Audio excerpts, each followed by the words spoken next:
जी हाँ दोस्तों, New Zealand versus Bangladesh के बीच ढाका के मैदान पर खेली गई 5 मैचों की टी20 सीरीज दोस्तों बांग्लादेश ने जीत लिया। आप सभी को बता दें कि बांग्लादेश ने न्यूजीलैंड को 3-2 से इस सीरीज में हराया, लेकिन जो आखिरी मुकाबला यानी कि 5वां टी20 रहा उसमें न्यूजीलैंड ने भी दोस्तों सभी का दिल जीत लिया और ये सीरीज में कहीं ना कहीं इज्जत बचा ली अपनी, आखिरी मैच जीत कर, वो भी शानदार तरीके से। वो कैसे आपको सारी जानकारी देते हैं, लेकिन उससे पहले आपने चैनल सब्सक्राइब नहीं किया है तो जल्द से जल्द कर दीजिएगा ताकि आप ऐसे ही लेटेस्ट अपडेट पा सके बिना किसी देरी के। सबसे पहले दोस्तों बात करें पहले टी20 मैच की तो उसमें 7 विकेट से जीता था बांग्लादेश, 60 ही रन पर दोस्तों ऑल आउट कर दिया था न्यूजीलैंड को। जब बारी आई दूसरे टी20 की तो बांग्लादेश ने फिर से दोस्तों यहां पलटवार किया और 4 रन से जीत दर्ज करी थी ढाका के इस मैदान पर। लेकिन तीसरे टी20 में दोस्तों न्यूजीलैंड को आया गुस्सा और उन्होंने 76 पर ऑल आउट कर मारा बांग्लादेश की पूरी टीम को। 128 रन उन्होंने फर्स्ट इनिंग बनाए थे जिसकी वजह से 52 रन से उनकी जीत दर्ज हुई 128 रन बनाने के बावजूद भी। बात आई चौथे टेस्ट मैच की दोस्तों, चौथे टी20 मैच की, तो उसमें भी दोस्तों 100 से कम का स्कोर देखने को मिला। मतलब ये पिच बल्लेबाजी के लिए उतनी अच्छी साबित नहीं रही, गेंदबाजों ने पूरा जमकर फायदा उठाया क्योंकि देखा जाए तो लगभग हर में हमने देखा कि ऑल आउट के करीब यहां पर नतीजा निकलता नजर आया था। लेकिन जो चौथा टी20 था उसमें 93 रन पर ही न्यूजीलैंड ऑल आउट हो गया था, इनके पास कुछ बचा नहीं था। लेकिन आखिरी ओवर तक वो मैच गया था। 19वें ओवर की पहली गेंद पर बांग्लादेश 96 रन बनाकर जीता था, यानी कि टक्कर का मुकाबला था वो, और करो या मरो का मुकाबला था न्यूजीलैंड के नजरिए से, क्योंकि पहले 2 मैच बांग्लादेश जीत चुकी थी, तीसरा मैच न्यूजीलैंड जीतना चाहती थी, लेकिन यहां बांग्लादेश ने 6 विकेट से जीत दर्ज करके सीरीज तो जीत ली। लेकिन जब बात आई 5वें टी20 मुकाबले की, ढाका के जो मैदान पर खेला गया वहां पर न्यूजीलैंड की टीम ने 27 रन से जीत दर्ज करी, जहां पर कप्तान का दोस्तों कप्तानी पारी देखने को मिली, जिसके दम पर न्यूजीलैंड ने इस मैच में वापसी ना की बल्कि जीत भी दर्ज की। वो कैसे आपको सारी जानकारी देते हैं। सबसे पहले बात करेंगे बांग्लादेश की प्लेइंग 11 की जो बहुत दमदार दिख रही है। पहले उन्होंने दोस्तों वेस्ट इंडीज, जिम्बाब्वे, उसके बाद ऑस्ट्रेलिया, उसके बाद दोस्तों अब ये न्यूजीलैंड, इन बड़ी बड़ी टीमों को हराया है अपने ही घरेलू मैदान पर। दिक्कत वाली बात यह है कि अपने घरेलू मैदान पर। लेकिन यहाँ बात करें अब न्यूजीलैंड की टीम की तो न्यूजीलैंड और बांग्लादेश की टीम प्लेइंग 11 कुछ यूँ है कि मोहम्मद नईम, लिटन दास, सोम सरकार, मुशफिकुर रहीम, आफीफ हुसैन, नूरुल हसन, महमूदुल्लाह, शमीम हुसैन, नसूम अहमद, तस्कीन अहमद और शरीफुल इस्लाम बांग्लादेश की प्लेइंग 11 में थे। यानी कि दोस्तों मेहदी हसन, शाकिब अल हसन, इन सबको जगह नहीं दी क्योंकि ये सीरीज जीत चुकी थी और ये मुकाबला दोस्तों करो या मरो का नहीं था, तो इन बड़े बड़े नामी प्लेयर को इन्होंने बाहर बिठा दिया था। न्यूजीलैंड की प्लेइंग 11 में Finn Allen, Rachin Ravindra, Will Young, Tom Latham जो कप्तान है, Colin de Grandhomme, Henry Nicholls, Cole McConchie, Scott कुगलेंज, Ajaz Patel, Ben Sears, Jacob Duffy देखने को मिले। दोस्तों आप भी सोच रहे होंगे Kane Williamson, Trent Boult, Tim Southee जैसे खिलाड़ी कहाँ हैं, तो आपको बता दी ये वही प्लेइंग 11 है जो इनकी टीम बी की तरह है। जैसे टीम इंडिया की भी बी टीम है जिसमें शिखर धवन कप्तान बनाए गए थे, वैसे ही दोस्तों इनकी भी ये बी टीम है जिसमें कप्तान टॉम लैथम बनाए गए हैं और सारे ज़्यादातर नए खिलाड़ी हैं। लेकिन फिर भी आखिरी टी20 इन्होंने जीत दर्ज करा। आपको बताएं कि पहले बल्लेबाजी करने उतरी थी न्यूजीलैंड की टीम, क्योंकि टॉस भी उन्होंने ही जीता था ढाका के इस मैदान पर। पहले बल्लेबाजी करने उतरे फिन एलन ने अपनी दमदार पारी दिखाई और महज 24 गेंद के अंदर 41 रन ठोक दिए, 4 चौके 3 छक्के की मदद से।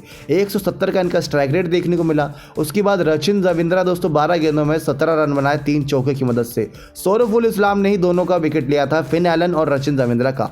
टॉम लैथम आए थे दोस्तों, बहुत जल्द आ गए थे, इनकी ज़्यादा देर नहीं लगी थी। 5वें ओवर की चौथी गेंद के बाद ही ये मैदान पर एंटर कर गए थे। शरीफुल इस्लाम के उस ओवर ने दोस्तों मैच पलटने की कोशिश की थी क्योंकि एक साथ 2 विकेट मिले थे। यहाँ बांग्लादेश को खुशी का ठिकाना नहीं था, लेकिन टॉम लैथम ने आगे सारा पानी फेर दिया सपनों पर, क्योंकि टॉम लैथम के बाद विल यंग आए जो 6 रन और कॉलिन डी ग्रैंडहोम 9 रन बनाकर आउट हुए। लेकिन हैंजी निकोलस ने यहाँ पर साथ दिया टॉम लैथम कप्तान का और पारी को थोड़ा आगे डेवलप किया। उसके बाद क्या था दोस्तों, लास्ट के ओवर में पूरी तरीके से इस मैच को पलटा। 37 गेंदों में 50 रन की पारी कप्तान टॉम लैथम ने खेली 2 चौके 2 छक्के की मदद से। लास्ट में 10 गेंदों पर 17 रन मैकोनी ठोके 3 चौके की मदद से। 21 गेंदों पर 20 रन की पारी हैंजी निकोलस ने खेली जिसकी मदद से टीम का टोटल स्कोर 161 रन 5 विकेट के नुकसान पर फर्स्ट इनिंग के दौरान देखने को मिला। 2 विकेट शरीफुल इस्लाम ने लिए, नसूम अहमद ने 1 विकेट, तस्कीन अहमद ने 1 विकेट, आफीफ हुसैन ने दोस्तों यहाँ पर 1 विकेट झटका। कुल मिलाकर ये नतीजा देखने को मिला कि बांग्लादेश ने कोशिश की थी विकेट लेने की, लेकिन कई खिलाड़ी ऐसे थे जो नया थे और इस मैच में पहली बार खेले थे, जिसकी वजह से दिक्कत यह आई कि एक्सपीरियंस की कमी झलकी इनके अंदर। शाकिब अल हसन होते या यहाँ मेहदी हसन होते तो पक्का दोस्तों विकेट का सिलसिला जारी ही रहता, वो रुकता नहीं, लेकिन इन दोनों की वजह से विकेट यहाँ पर नहीं मिला क्योंकि दोनों बेंच पर बैठे थे, इस मुकाबले में जगह ही नहीं दी। अब बांग्लादेश के सामने कठिन चुनौती ये थी कि उनको 162 रन चेस करना था 120 गेंदों में। बांग्लादेश की तरफ से पहले बल्लेबाजी करने उतरे मोहम्मद नईम, लिटन दास, उनके सामने खतरनाक गेंदबाज, इसमें Scott Kuggeleijn, Cole McConchie, Ben Sears, Ajaz Patel, Jacob Duffy देखने को मिले। अब मोहम्मद नईम ने 21 गेंदों पर 23 रन की पारी खेली 3 चौके की मदद से।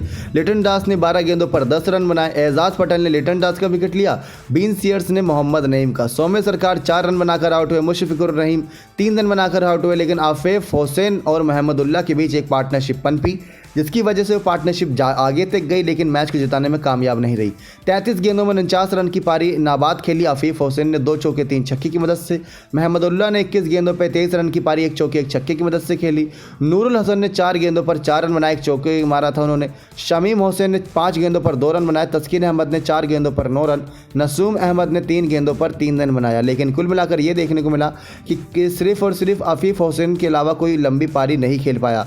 अब यहाँ पर दोस्तों हार का कारण साफ नजर आ रहा है कि कोई पार्टनरशिप ऐसी शुरुआत से बनी ही नहीं जिसकी वजह से टीम जीत सके। करीब करीब देखा जाए तो 4 विकेट 8.5 ओवर तक 46 रन के अंदर ही गिर चुके थे। अब दोस्तों 9 ओवर आपके कंप्लीट होने को आए हैं, आप 46 रन पर ही खड़े हैं। आपको 162 रन चेस करना है, लास्ट में आप 10 रन प्रति ओवर खेलोगे क्या? तो यही दिक्कत रहती है ऐसी टीमों की जो लास्ट में अपने आप को गंवा देते हैं मैच। अगर देखा जाए तो बांग्लादेश को अपने उसी खिलाड़ियों के साथ उतरना चाहिए था जो इनके एक्सपीरियंस खिलाड़ी हैं, ताकि वो T20 वर्ल्ड कप के लिए भी यहाँ से एक अच्छे कॉन्फिडेंस के साथ आगे कदम रखते। लेकिन न्यूजीलैंड की टीम ने पुरजोर कोशिश की और उनकी कोशिश का सफलता यहाँ मिला और 161 रन 5 विकेट के नुकसान पर बनाए। फिर उसमें 27 रन की जीत दर्ज करी गेंदबाजों की मदद से। 8 विकेट टोटल चटकाई थी दोस्तों, यहाँ पर 134 रन ही बना पाई थी सेकंड इनिंग के दौरान बांग्लादेश, जिसमें 2 wicket Ajaz Patel, 2 wicket Scott और कॉल, बेन, सचिन, जैकब ने एक विकेट झटका। टोटल 8 विकेट गिरे थे दोस्तों। खासियत ये रही इन विकेटों की कि सीधा डंडों पर जाके लगे थे, यानी कि कैच आउट हुए लेकिन 2 करीब विकेट डंडों पर जाके लगे, और जब डंडों पर विकेट लगते हैं तो वो देखने में और भी ज़्यादा मज़ा आता है। तो न्यूजीलैंड ने कुछ इस तरीके से दोस्तों 2-3 से बराबर नहीं करवा पाई सीरीज़, लेकिन ये सीरीज़ में आखिरी मुकाबले जीत के उन्होंने अच्छा काम किया कि कॉन्फिडेंस के साथ आगे बढ़ेंगे, और कई एक्सपीरियंस खिलाड़ी थे जो नहीं थे तो इसी वजह से हार गए। लेकिन कुल मिलाकर देखा जाए सीरीज़ शानदार रही बांग्लादेश के नज़रिए से। पहले उन्होंने ऑस्ट्रेलिया, फिर उसके बाद न्यूजीलैंड, तो बड़ी बड़ी टीमों का रहा। अब इसमें ये मैटर नहीं करता कि आप किन खिलाड़ियों को भेज रहे हो, आप किसी को भी भेजो। बांग्लादेश की टीम तो खेलने के लिए तैयार है, लेकिन इन सब चीज़ों के बावजूद अगर आप यहाँ पर इग्नोर कर रहे हो, बांग्लादेश को हल्के में ले रहे हो, तो बांग्लादेश ने ये जता दिया है कि हमको हल्के में नहीं लेना इस पूरे सीज़न, इस टूर्नामेंट में जो T20 वर्ल्ड कप होने वाला है। दिक्कत आप सभी को ही हो सकती है। तो बांग्लादेश ने भर दिए हुंकार, देखते हैं क्या बाकी टीमें हैं तैयार उनकी। कुल मिलाकर बात यह है कि अब T20 वर्ल्ड कप नज़दीक है, और साथ ही साथ इसमें से भी कई खिलाड़ी होने वाले हैं दोस्तों जो IPL भी खेलेंगे, तो उनको अब IPL के लिए रवाना होना पड़ेगा। जैसे शाकिब अल हसन को देखते हैं हम, साथ ही साथ हम देखते हैं यहाँ पर मुस्तफिजुर रहमान को जो खेलते हैं सनराइजर्स हैदराबाद से, और अन्य टीमों से खेलते हैं। लेकिन अच्छी बात दोस्तों ये नज़र आएगी कि ये खिलाड़ी इनका फॉर्म चल रहा है, और फॉर्म का फ़ायदा यहाँ हर फ्रेंचाइजी उठाएगी। प्लस उसके बाद ही UAE और ओमान के मैदानों पर आगे कंटिन्यू रहेगा T20 वर्ल्ड कप का मुकाबला, तो वहाँ पर भी इनको फ़ायदा मिलेगा। तो 5 की मैचों की सीरीज़ T20 की बराबर नहीं हो पाई। 3-2 से बांग्लादेश ने सीरीज़ में जीत दर्ज करी, आखिरी मुकाबला हार कर। नेक्स्ट 9 स्पोर्ट्स की रिपोर्ट।